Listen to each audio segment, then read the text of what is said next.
En Côte d'Ivoire, les fondeurs du PDCI rejettent tout soutien du PDCI à la candidature de Alassane Ouattara pour la présidentielle de 2015.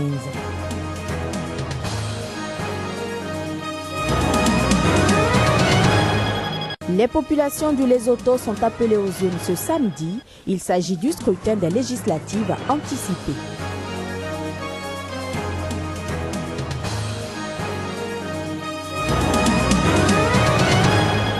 Au Burkina Faso, le président Kafondo a appelé hier les dirigeants du FESPACO à diffuser le film Timbuktu, un appel qui fait suite à des rumeurs de déprogrammation.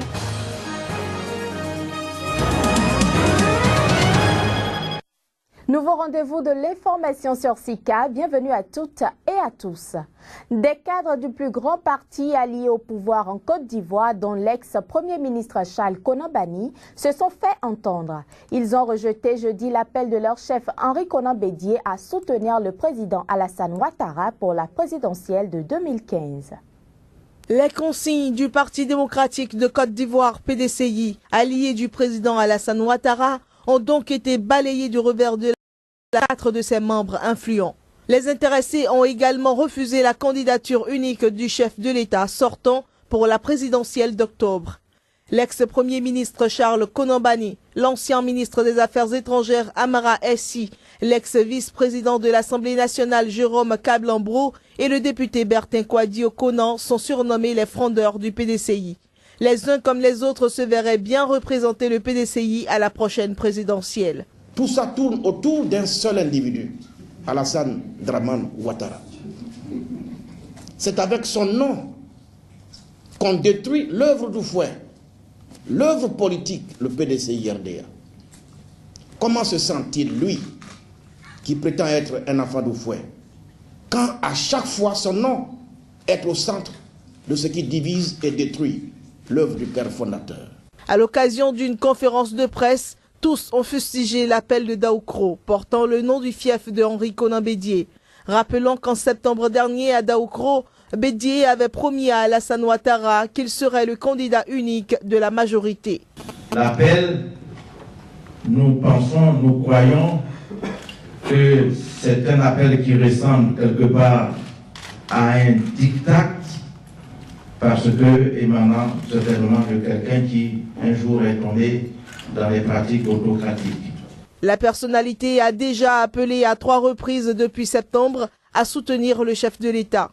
Le PDCI tient congrès samedi pour entériner cette stratégie qui prive de fait l'ancien parti unique d'un candidat pour la présidentielle d'octobre. Tous les 4, nous n'irons pas à ce congrès.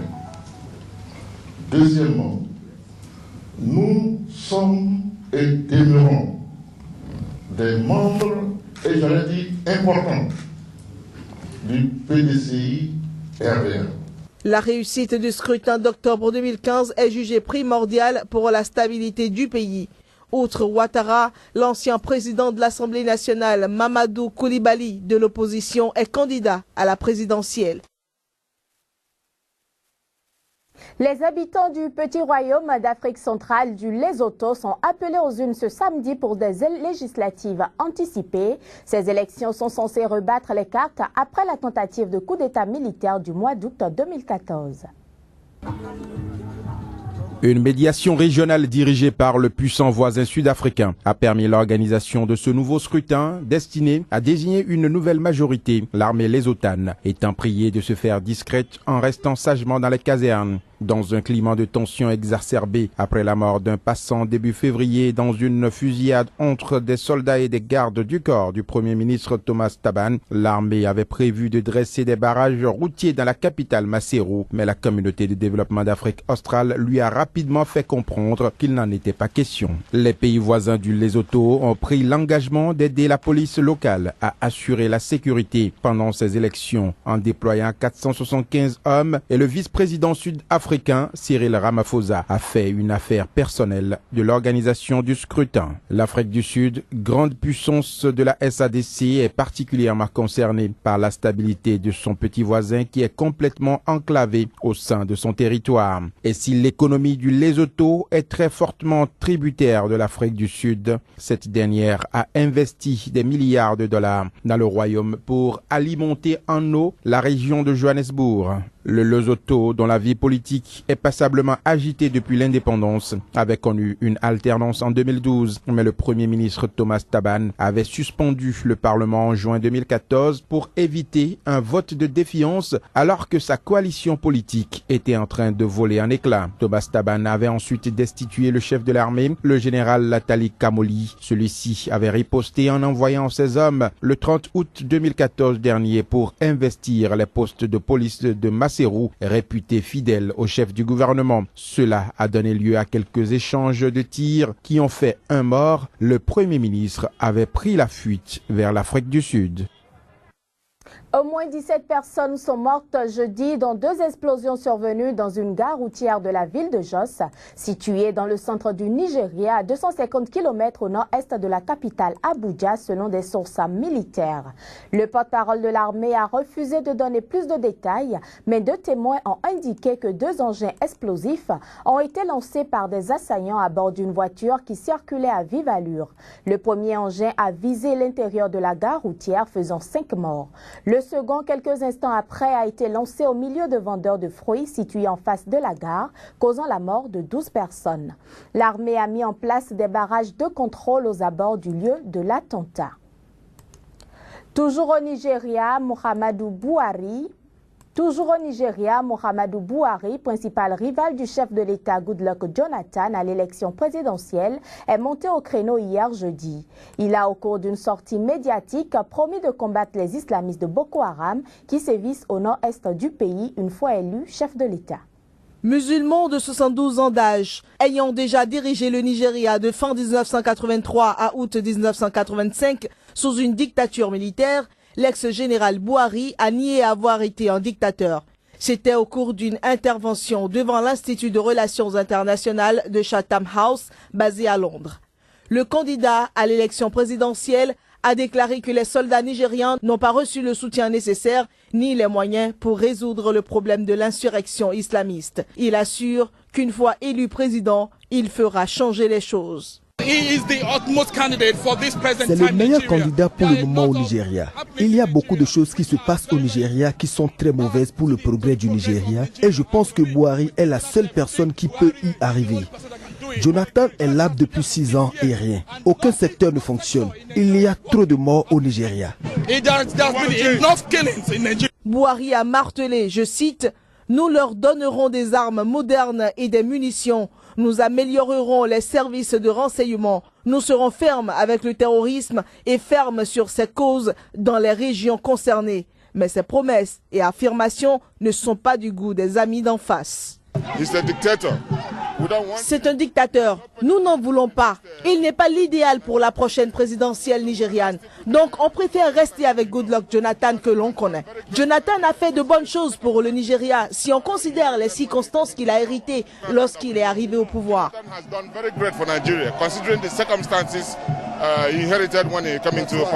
S'ils réagissent de façon constitutionnelle, nous les emmènerons au tribunal. Buhari, que les derniers sondages avant l'élection reportée au 28 mars donnent au coude à coude avec le président Jonathan, a voulu aussi se débarrasser de l'image de dictateur que ses opposants lui prêtent. Vous avez devant vous un démocrate converti, prêt à gouverner de façon démocratique, a-t-il conclu. Le Niger a prolongé à l'unanimité et pour 3 mois l'état d'urgence dans la région de Difa dans le sud-est à la frontière avec le Nigeria, visée par des attaques de Boko Haram depuis 3 semaines. Il s'agit d'une annonce faite ce jeudi par le président du Parlement. Le gouvernement avait annoncé mardi qu'il prolongeait l'état d'urgence dans cette zone sans en préciser la durée. D'après la constitution nigérienne, le Parlement devait ensuite voter la loi déterminant cette durée. L'état d'urgence décrété à partir du pour un délai de 15 jours à expirer mercredi selon la commission sans défense et sécurité du Parlement. Mais la situation sur le terrain commande sa prolongation, a estimé cette commission. Restons toujours au Niger où des églises ont été brûlées après les attaques contre Charlie Hebdo. Aujourd'hui, le processus de reconstruction de ces églises est entamé, mais le clergé redoute de nouvelles menaces. 7 janvier 2015, jour où les églises de la capitale du Niger ont pris feu. Des manifestations ont éclaté contre la diffusion de nouvelles caricatures du prophète Mahomet par l'hebdomadaire Charlie Hebdo. 80% des lieux de culte chrétiens ont été détruits, brûlés, pillés. Parmi les lieux saccagés, la plus vieille église du pays. Quand je voyais le bâtiment de mon église en feu, j'ai coulé d'abondantes larmes. Et beaucoup parmi nos fidèles ont pleuré. Et il y en a qui, jusqu'à ce jour, sont absents parce qu'ils ont encore peur de certaines rumeurs selon lesquelles il y aura des représailles. Et ils ont même peur des fois qu'on soit en plein culte et qu'on soit encore attaqué. Les chrétiens ne représentent qu'1% d'une population à 98% musulmane. Les deux communautés ont toujours vécu côte à côte, en paix. Certains accusent des imams de faire des prêches trop agressifs, d'autres prétendent que des gangs de jeunes sont responsables. Pour le révérend à la tête de l'église évangélique, ces attaques sont venues par surprise. Ce qui s'est passé avec Charlie Hebdo, pour les chrétiens, c'est un réveil. Parce que l'église s'est réveillée parce que hier, on ne savait pas qu'on avait des ennemis aussi nombreux, aussi violents avec nous.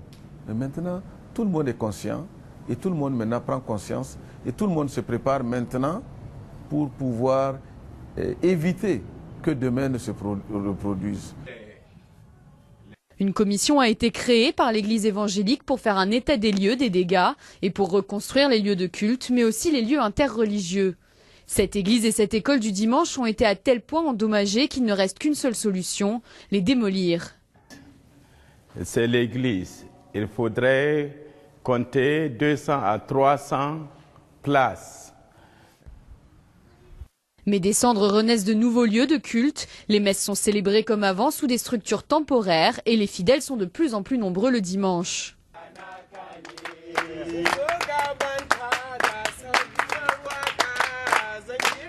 Aujourd'hui, les chrétiens sont plus que jamais déterminés à continuer à servir leur Seigneur. Et ce ne sont pas des destructions ou des ravages qui vont faire en sorte que le christianisme s'arrête dans ce Niger-là. Les chrétiens du Niger, extrêmement minoritaires, n'ont d'autre choix que celui d'offrir leur pardon à leurs agresseurs. Pourtant, le traumatisme de ces 2 jours de janvier ne sera pas oublié de sitôt, même une fois que les reconstructions seront terminées.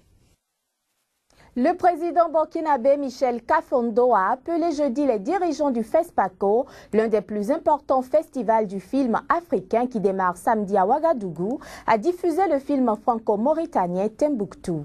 Ceci malgré des rumeurs de déprogrammation. Reportage. Quelque chose qui pourrait m'inciter à aller avec vous dans les salles de cinéma ces jours-ci, c'est si vous me promettez que vous allez diffuser le film Timbuktu. C'était les propos de Michel Kafondo ce jeudi aux dirigeants du Festival panafricain du cinéma et de la télévision de Ouagadougou, le FESPACO qui est l'un des plus grands festivals africains de cinéma. Des rumeurs font état d'une déprogrammation du film Timbuktu qui a raflé 7 prix lors de la dernière cérémonie des Césars, l'équivalent français des Oscars pour Abderrahmane Sissako. Le film, une chronique de la vie quotidienne dans le nord du Mali sous la coupe des djihadistes pendant plusieurs mois en 2012, a également été récemment sélectionné aux Oscars dans la catégorie meilleur film étranger. La direction du FESPACO s'est pour l'instant refusée à tout commentaire sur l'incertitude autour de la diffusion du film. Par ailleurs, le gouvernement burkinabé a promis livrer rapidement sa position officielle sur le sujet qui soulèverait des inquiétudes sécuritaires. Rappelons que ce 24e festival panafricain du cinéma et de la télévision de Ouagadougou doit se tenir durant une semaine, du samedi 28 février au samedi 7 mars à Ouagadougou.